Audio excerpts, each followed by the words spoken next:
Share করছি। তো এটা কিন্তু সামনেই গরম আসছে, অলরেডি এসে গেছে। তো এরকম একটা শাড়ি কিন্তু তোমরা যে কোনো ব্লাউজের সাথে পরতে পারো। And আমি যেমন এরম ভাবে একটা স্লিভলেস ব্লাউজের সাথে পরেছি, এরম ভাবে তোমরা একটা ফুল স্লিভ ব্লাউজ দিয়েও কিন্তু ইজিলি পরতে পারো। আর পরলে কিন্তু সেটা বেশ ভালো লাগবে।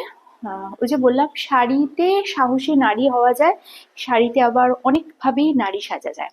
তো একটু সাহসী হতে গেলে এরকম ভাবে তোমরা পরতেই পারো।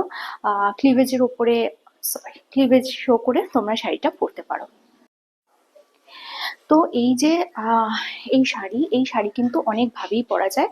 আমি তোমাদের আজকে এরকম ভাবে দেখালাম। দেখো, পাল্লুটা কিন্তু তোমরা আরো সরু ভাবে নিতে পারো, স্লিম, একদম স্লিক করে, তাতে কিন্তু বেশ ভালো লাগবে। আর ওই যে বললাম, যদি মনে হয় এটার উপর একটা লং শ্রাগ বা জ্যাকেট বা ওভারসাইজ টি শার্ট দিয়ে পরতে পারো। একটা কথা বলি, আমি তোমাদের প্রত্যেক দিনের ভিডিওতেই বলি যে যাদের ভালো লাগবে না তারা দেখবেন না, তারা বেরিয়ে যাবেন।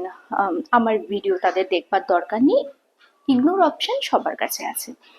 আমি রিসেন্ট একজন এক্সপার্টের সাথে কথা বললাম। উনি বললেন সমাজে একটা রোগ বড্ড বেশিভাবে দেখা যাচ্ছে। সেই রোগটার নাম হচ্ছে, ইংরেজিতে একটা নাম বললেন বটে, সেটা আমি ভুলে গেছি।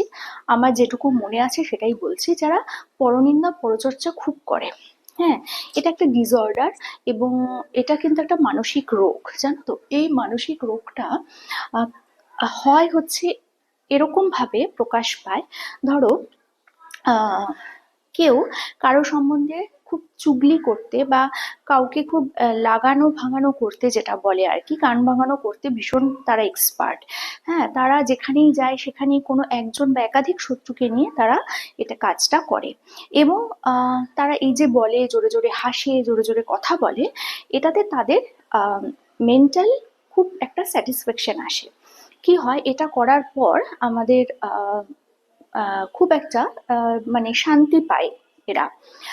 প্রত্যেকেরই হয়, কম বেশি প্রত্যেক মানুষের মধ্যেই আছে, কিন্তু যাদের মধ্যে এটা একটু বেশি পরিমাণে আছে, রাস্তায় দেখা হলেই যে যার একজন বা একাধিক অপছন্দের লোক বা শত্রুই বলো, তাকে নিয়ে তারা নানান রকম চুগলি করছে বা খারাপ কথা বলছে, বলে হয়তো তারা মানসিকভাবে শান্তি পাচ্ছে, এবং উল্টো দিকের লোকটা হয়তো খুব একটা বুঝতে পারছে না, ভাবছে হয়তো যে না, এটা তো সে এমনি করছে, এটা তার স্বভাব, সে করছেও তো বলেই থাকে।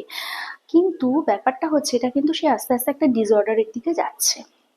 এবং সেটা কখন বুঝতে পারবে বেশি, সাপোজ ধরো এক্স এর নামে বলছে, এক্স তখন তার সামনে দিয়ে পাস করছে, তাকে দেখিয়ে সে হা হা হি হি হু হু করে হাসছে। এই যে হাসিটা, হাসিটা হেসে হয়তো সে মানসিক শান্তি পাচ্ছে, কিন্তু ব্যাপারটা হচ্ছে তার যে শত্রু ওখান দিয়ে পাস করে গেল, আহ তাকে হয়তো সে শোনালো, শত্রু ভালো পেলো খারাপ পেলো সেই নিয়েও তার কোনো বদারেশন নেই। কিন্তু দুটো জিনিস, এক, আশপাশের লোক সবাই যে তার কথা অ্যাটেনশন দিয়ে শুনছে তা নয়, এবং তার পিঠ পিছে কি বলছে সেটাও সে জানতে পারছে না।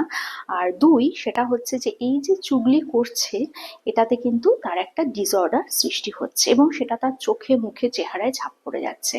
সো অন্যকে নিয়ে যত পারো একটু কম অ্যাটেনশন দিয়ে নিজের কাজটা করা ভালো, তাই না? পছন্দ হচ্ছে না, মিশবো না, কথা বলবো না, ইগনোর করবো, অ্যাভয়েড করবো, হাজার একটা রাস্তা। কিন্তু তাকে নিয়ে চুগলি করতে করতে নিজের ডিসঅর্ডার, এটা কিন্তু মানা যায় না। আমি অনেককে দেখেছি, জানো তো, অপছন্দের লোক দেখলে এরকম মুখ ঢেকে দেয়, ছাতা নিয়ে যায়। এটা কিন্তু একটা ডিসঅর্ডারের পার্ট, মানে আস্তে আস্তে সে এগোচ্ছে, কোনদিন না তাকে আবার মেন্টাল হসপিটালে ভর্তি হতে হয়। যাই হোক, মেন্টাল হসপিটালে চিকেন চিলি